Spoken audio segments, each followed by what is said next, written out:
And then we also, as I mentioned, compared and evaluated these different control rules many different ways. You might hear the term metric, and really that just means a variable, and things such as herring revenue.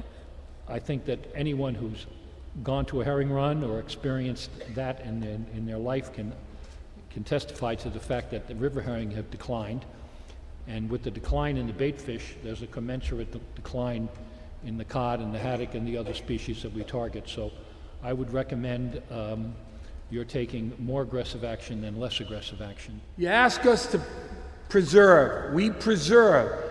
They take the food. If you want us to raise the fish up as farmers of the sea, you got to allow the food supply to be there. Striped bass, tuna, pollock, everything that swims in the ocean, cod, haddock, everything that swims in the ocean eats a herring. When there's lots of bait, there's lots of babies, there's food to grow up on. The midwater boats have destroyed the closed area concept. When we were fishing before down there, tuna fishing and/or haddock fishing, the ground fish stocks were rebuilding and becoming robust again, and then the midwater boats showed up and started towing in there with their small mesh, leaving a river of dead fish floating on the surface. I witnessed it many times. Striped bass, haddock, codfish, pollock, hake, you name it, all floating on the surface. This has been going on for a long time.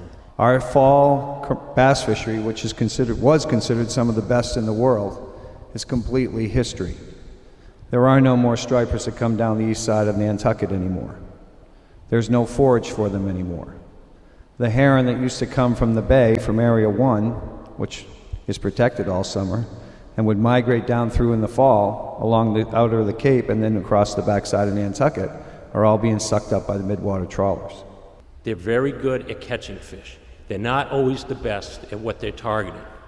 And if they make a mistake, it's a big one, because those nets can catch a lot of fish in one tow. And I've seen it. I saw it on George's when I was catching haddock. I went back 48 hours after I had a 10,000-pound trip of haddock. There was nothing left. Be managed in a manner that does not force small boats to go to George's Bank, where herring remain plentiful, to catch tuna fish.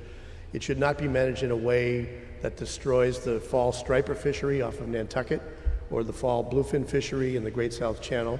It should not be managed in a way that causes tremendous numbers of haddock bycatch here east of the Cape. And it should not be managed in a way that causes the council to have to come all the way down here to Chatham to talk to a full room of people who are frustrated by the things that they see on a daily basis on the water. You just don't get the scene of the whole ocean alive with fish anymore. It doesn't happen anymore. I'm from a fishing family. I have a 5-year-old son, and we first started bringing him on the fishing boat when he was 2 months old. And we want to make sure that he has the opportunity to be like some of the best fishermen that have been in here and who have spoken already about how much fish they have caught and seen and what they're not seeing anymore.